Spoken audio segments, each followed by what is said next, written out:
xam ne moom nga wax parce que bu ñu sañoon aussi Tëngéej bu ñu koy dégg ñu dégg ko ci anam yi nga xam ne moom moo gën a rafet parce que li nga xam ne moom moo xew ba ci dem fii Tëngéej nekkul loo xam ne ñun moom dañ koy ndamoo parce que bu ñu sañoon bu ñu tudd Tëngéej mu nekk ci loo xam ne ndam lay doon waaye li xew ba ci dem vraiment loolu moom kersa la parce que képp koo xam ne bëgg nga Tëngéej koo xam ne dëkk nga Tëngéej vraiment boo sañoon loolu li fi am ba ci dem du fi am li nga xam ne nag moom moo ko sabab ñëpp gis nañ ko parce que tey dañu fu nekk situation boo xam ne tey ci àdduna yëpp dañu def bloc di xeex ak benn mbir muy feebar boobu ñuy wax mbas moomu ñuy wax Covid 19 ñu gën nga xam si coronavirus. dégg gannaaw boo feebar boobu amee ñëw dugg si Sénégal ñëw dugg si Tëngéej autorité yi nga xam ne ñoom ñoo fi nekk dañoo jël mesures yi nga xam ne dëkk yu bëri dañu gis ne mesures yooyu moom mooy wàññi mbas mi di law ci biir dëkk bi ci mesures yooyu tax préfet ak les maires yi nga xam ne ñoo fi nekk àndandoo jéem a xool nan la ñuy régler problème mu marché central parce que boo xoolee ci àddina bi yëpp ñu ñuy wax waxi confinement général ñii di confinement partiel yooyu mais avant ñu doon yegg si foofu dañuy boo xoolee autorités yi gannaaw ba ñu voté loi d'habilitation bi ñu déclaré état d'urgence autorité administrative bi am yenn pouvoir donc moo tax fu mel ni ay Dakar fu mel ni ay Kër Massar foofu yëpp ba fa feebar commencé di law ñoom ñu jël mesure bi dañuy tëj marché yi fii nag ci Tëngéej ba ñu yegsee fii autorités yi xalaatoon nañ loolu mais ba ñu waxtaanee le préfet ak les différents maires notamment le maire de la ville ak le maire de la commune de Rufisque Est yi nga xam ne ñun foofu lañ nekk dañoo gis ne surtout maire de la commune de Rufisque Est dafa joxe woon benn initiative mooy ne au lieu ñuy tëj marché yi ñi nga xam ne suñu yaay yi suñu papa yi suñu mag yi suñu rakk yi dañ ko nekk di daan seeni doole dañuy jéem a fexe ba nga xam ne distance yi nga xam ne moom la ñuy laaj si milieu public yi ñu mën ko respecté sàmmanteeg yi nga xam ne moom la ñuy tuddee mesure barrière ci loolu ci la ñu laaj ko loolu yow lan ngay proposé mu proposé délocaliser marché bi nga xam ne moom moo gën a am li ñuy wax ay contact bi nga xam moo gën a dense moo gën a bëri nit mooy marché légume mu ñu ne nañu délocaliser marché légume yóbbu ko si benn bayal boo xam ne moo gën a yaatu ñu organiser ko ba nga xam ne jaaykat yi dinañ mën di jaay jëndkat yi dinañ mën di jënd waaye tamit si ginnaaw loolu noonu yëpp dinañ mën a respecter li ñuy tuddee mesure barrière loolu moo taxoon ñu indi leen fi ñuy wax champ de course te def naa ne àddina bi yëpp gis nañ li nga xam ne moom mooy précaution yi ñu jël laataa ñuy indi jaaykat yi ci biir champ de course donc loolu daal moom moo léegi gannaaw ba ñu indee la si yenn jaaykat yi champ de course commune bi sax li mu jël njëkkoon wax dane comme dañu évaluer ay côté 600 et quelques jaaykat lañu woon dañ ne 600 yëpp mënuñu leen localiser indiwaat au niveau de champ de course léegi ñu ne dañuy jël 200 par 200 ñu utal leen ay gilets de 3 couleurs léegi ñii bu ñu jaayee ñaari fan yi ñii jaay ñaari fan yi ñii jaay ñaari fan yi bu ko defee dimanche bi nit ñi ñu tëj marché bi donc loolu lañ xalaatoon mais ci ubbeekoo autorité yi ba ñu ñëwee gis yenn marchands yi ñoom ñooy nangu nañoo ñëw waaye mais duñu ay ayloo ñun laaj leen ñoom ñu ne dañu bëgg ñëw continuer comme ni ñu doon jaayee fële mais ci bayal yu yaatu autorité bi waxtaan nag yokkaat ba nga xam ne vraiment ñoom 600 ma jaaykat yëpp ñëw nañu au niveau du champ de course ba ñu ñëwee fekk nañ fi aussi ñu aménager leen defal leen ko ay tentes yoo xam ne moo gën fañ nekkoon fële ca marché légume ci wetu voie yi et puis utal toilettes yi ñu defaral leen ko utal leen aussi ay xand yi nga xam ne dañ ciy mën a di raxasu ku dugg si marché di nga raxasu te jaaykat yi yëpp ñu utal leen aussi ay masques gannaaw ba leen utalee ay gilets te képp aussi koo xam ne ñu da ngay dugg si marché dinañ la wax nga sol masque balaa ngay dugg mettre en place comité de gestion boo xam ne bu mucc ayib la muy veiller ci loolu noonu yëpp ñu am ay gardiens ba nga xam ne ñoom mën nañ dem fu nekk bàyyi ko seen marchandise bu ñëwee fekkaat ko ci. maintenant nag ba ñu commencé jël les mesures yooyu ba nit ñu commencé doxal laataa ñu koy ubbi sax autorité yi ku mel ni préfet ak maire de la ville dañoo ñëw taxaw ba ñu ñëwee taxaw ñu félicité le maire Boubacar Ndoye Albé ci initiative bi nga xam ne moom la jël vraiment ñu encouragé ko ba pare tamit dig ko ne ñoom dinañ ko accompagner ni ñu koy accompagner mooy maire de la ville promettre ne dina mettre à sa disposition ce qu'on appelle la brigade bleue préfet aussi ne ko lii nga xam ne moom la def nii dina ko accompagner par rapport à la force publique ba sax moom ak maire de la ville boo xoolee ba préfet ñëwee ne dinañ waxtaan ak ñi nga xam ne ñoom ñoo bañ a ñëw maire de la ville ne ko déet fii waxtaan jeex na fi ku bëgg a ñëw da ngay ñëw ku bëggul ñëw nga dem uti feneen waaye marché légumes moom foofu kenn du fa kenn du war fa toog ak préfet tamit jëlaat kàddu ne ko loolu moom kenn waxatu ko donc kon bu ñu demee ba tëral loolu ba tënk donc bu ñu demee ñu commencé di liggéey am ñoo xam ne ñoom ñëw marché champ de course loolu enrangé wu leen dañu nekkoon di jaay au niveau de fi ñu doon jaayee bu njëkk marché légumes foofu la ñu bëgg a toog di jaay loolu day yàq projet bi parce que dafa dem ba nga xam ne maire yi nga xam ne ñoom ñoo nangu woon ñoo di jaay légumes champ de course dañu commencé di rucceek waa di jëlaat seen i ay pousse-pousse di yóbbu seen i marché central ndaxte tam bu fekkente ne dañoo délocaliser marché légumes délocaliser wu ñu marché jën délocaliser wu ñu marché yàpp nit ki nga xam ne day jënd yàpp wala mu jënd jën génn gis légume jënd moo ko gënal muy jënd yàpp jënd jën ba pare di génnaat foofu di ñëwaat ba champ de course pour jënd donc kon da ngay gis ne kon 600 jaaykat yi nga xam ne dañu ñëw champ de course bu fekkante ne terewuñu ñi nga xam ne ñeneen ñi ñuy jaay légume fële si marché central kon ñuy jaay champ de course dootuñu jaay dara dootuñu gis client loolu daal moom moo indi coow li léegi nag loolu ba mu amee ñu saisir si autorités yi tamit ñu ne leen ñun agents municipaux yi ñu am service technique beeg kii loolu mënul am force publique bu mën a indi forcer gars yi ñu bañ a ñu quitter voie publique bi parce que yooyu tamit foog ñu fàttali ne ay arrêté préfet la préfet moo génnee arrêté tere ko arrêté yaa ngi fii ñu yor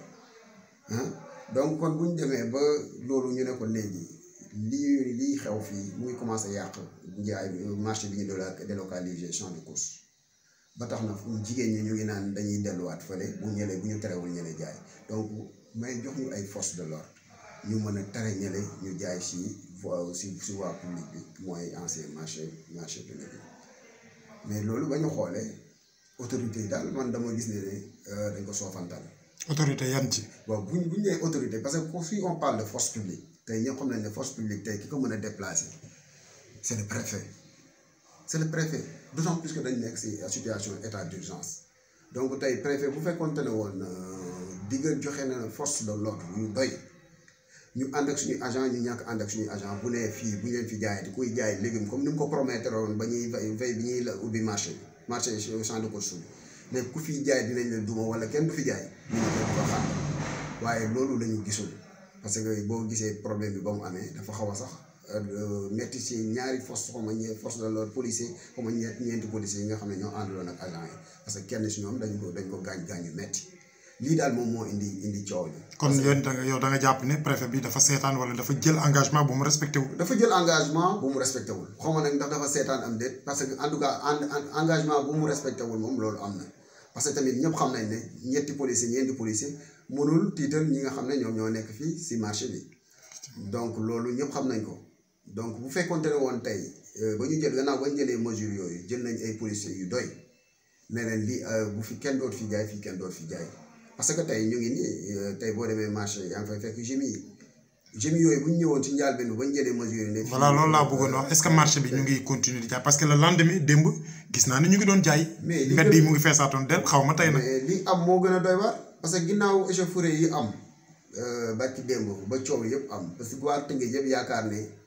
préfet dina jóg jël mesures yi nga xam ne moom la war a jël mais dañu si ëllëg si ba ñu xëyee. mais li gën a garaaw mooy ñi nekkoon fii champ de course sax dañoo mujjee jël seen bagage demaat fële marché central demaat lalaat ci mbedd mi comme ni ko te alors que préfet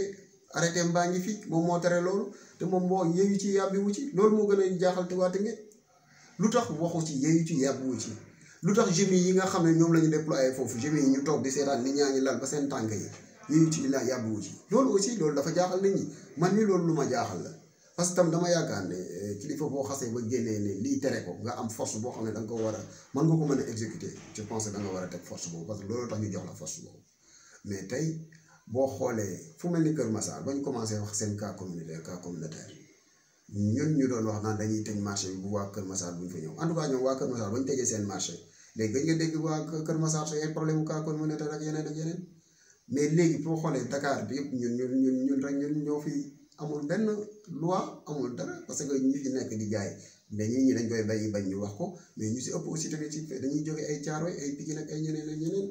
ah donc ñu bëri na ñi nga xam ne ñu ngi leen di cité si dossier ay seen tur sax kiwul ay. mais nit ñi dañ naan xaw ma lan ambulant yi jaay foofu noonu yéen a leen di jaay yéen a leen di laaj juuti affaire yooyu donc bi lii amee donc vous êtes responsable aussi. xam nga problème bi du ay question ambulant ak yeneen te yow ñun ñëpp war nañ xam ne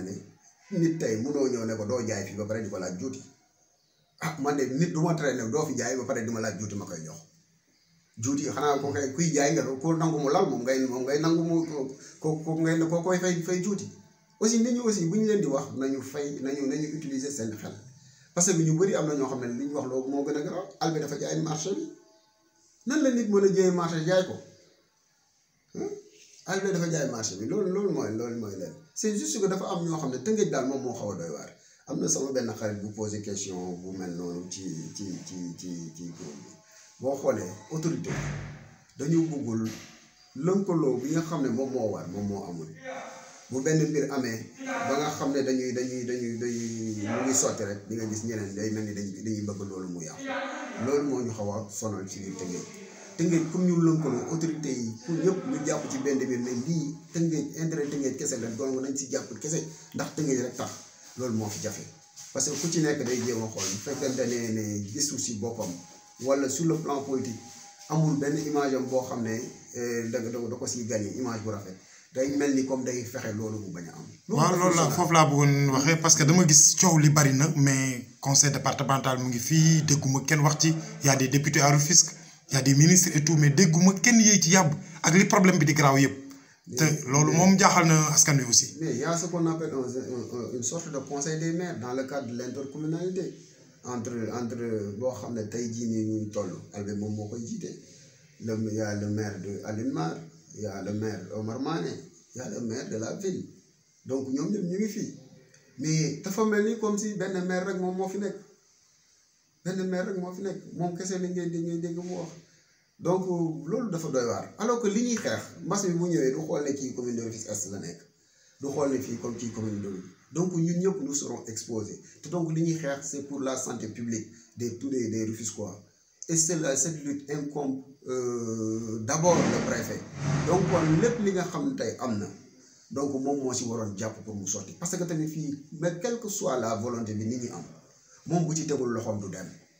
man comprendre ma encore une fois moom mooy war a dimbali nit ñi li tax moom mu bàyyi situation bi mu dégénéré lu tax tey moom malgré son arrêté bi mu jël ba tax nit ñi jël dem ériger benn marché au champ des courses loolu tey mu bàyyi situation yi ba tey nit ñi di bàyyiwaat marché boobu di delluwaat fi nga xam ne moom mooy voie publique bi fële sa marché légumes sa marché central donc lu tax boobu ba léegi aussi yi jógul yéey ci yàgg ci lu tax aussi mu boobu ba léegi mënul jël force de l'ordre bi ñëw wax ne ñëw pour ñu ñëw régler problème boobu am na lu gën a garaaw bés bi mbir yi amee ci suba ba presque ba ay 16h 15h nit ñi ñoo doon def ils ont fait du n'importe quoi au niveau du centre-ville di xeex di tàllu leen neex mais mënuñu sax woo les forces de l'ordre génie pour ñu ñëw mettre fin à cette situation là ba tey ji ñoom ñoo def lu leen neex ba mu doy leen ñu arrêté ñun am nañ suñu agent yoo xam ne dañoo blessé mais pour ñu accéder ci ñoom pompier boobu ñëw pour accéder ci ñoom sax mënuñu ko parce que la loi beeg loolu noonu yëpp jaaykat yi ñoom ñoo ko doon imposé man xaw ma sax ndax ay jaaykat lañu parce que dama yaakaar ne koo xam ne jaay rek moo la tax jóg waroo toll fenn waroo def yenn yi mais ñii dañu ñëwoon pour vraiment gaañ nit ñi donc loolu daal moom mooy situation bi nga xam ne moom moo fi nekk alors encore une fois nañu bàyyi di wax naan marchand ambulant yeeg affaire bi c'est un problème de marché légumes bi nga xam ne dañ ko waroon transférer au niveau des champs de course donc loolu mooy situation bi en tant que tel. léegi bëggoon naa xam aussi suite bi lan la par rapport ak la situation est-ce que da ngeen di continuer seen agent yi aussi dem ci marché bi di liggéey parce que tamit c'est risqué déjà bu fekkente ne amul force de l'ordre yu doy yu leen accompagner aussi ñoom ñu war a dem foofu assurer ce travail ce sera très compliqué ak aussi situation bi ni mu mel nii loolu moom vraiment dina doy waar ma bëggoon xam aussi lan moo ci nar a nekk seen taxawaay. xam nga man démb ba ma gannaaw ba ñu dundee ndoo situation bi yëpp ba ci démb di ko suivre suba ba jant so def si communiqué yi nga xam ne moom la ñu war a def ba ñu xëyee 5 heures du matin man laa xëy dem police jóge police dem au hôpital fa mu ñëwee gis suñu agent yi lu mat fukki agent ak benn li leen gaañee ma xam ne ñii am na ñu bëri ñoo xam ne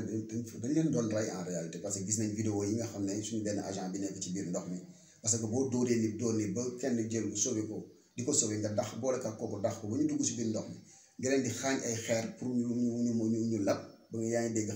xale bi si suuf si vidéo bi naan da ngeen koy day donc nga xam ne ni ñii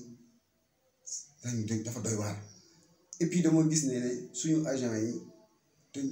li mënoon a dal ku nekk ci biir mairie bi parce que bu fekkente ne situation mel nii dañ lay attaqué gaañ la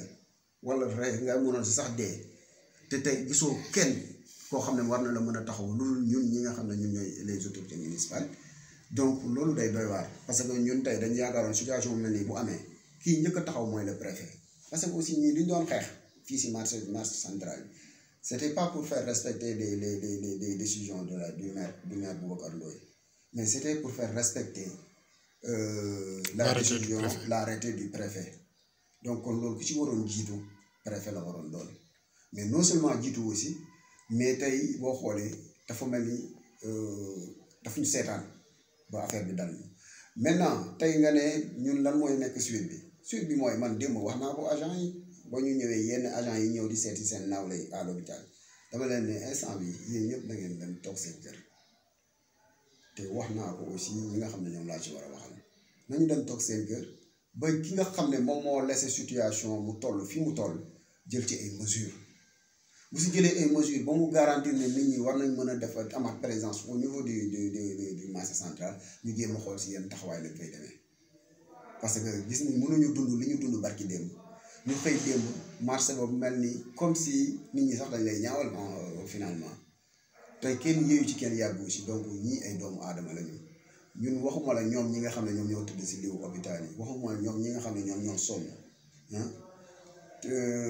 ñun ñi nga xam dañ topp si ginnaaw dossiers yi di daw rek ñun daanaka dee nañu waxatuma laa ñoom ñi nga xam ne ñoom la ñu war a faj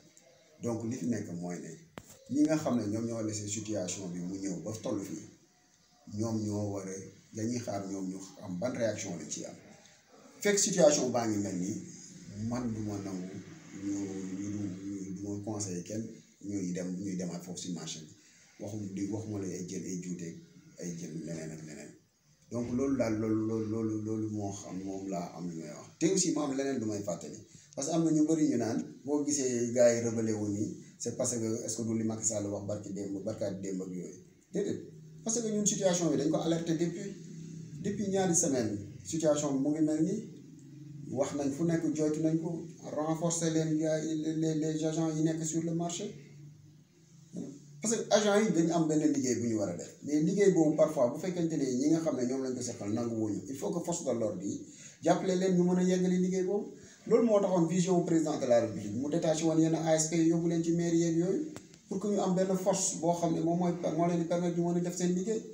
mais ñooñu tey situation bu ñu toll avec la situation d'état d'urgence ñooñu ñëpp si waawu préfet lañ toll lañ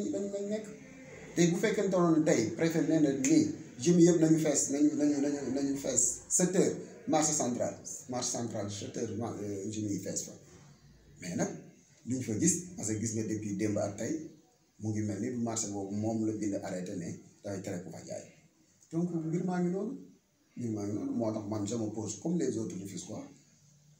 ñun suñu préfet ban njëriñ la ñu amal actuellement ba pare tey moom ñu ngi nekk di wane di publier tey gauche droite waañu daaraak waañu def lii def lii mais lii moo ko gën a doy waar taalibe yi ñoom ñooy dem fekk ji nit ñi mais marché bi nit ñaa ñëw fekk si leen taalibe yi ñoom ñooy dem fekk si nit ñi mais marché bi ñëpp a ñëw daje foofu donc kon lu fa xew diñ ci dañuy ñëw yóbbu ko ci biir kër yi parce que taalibe yi ku nekk mën na toog këram dem taalibe du fa dugg mais marché kenn mënul wax ne fii du fa dugg donc loolu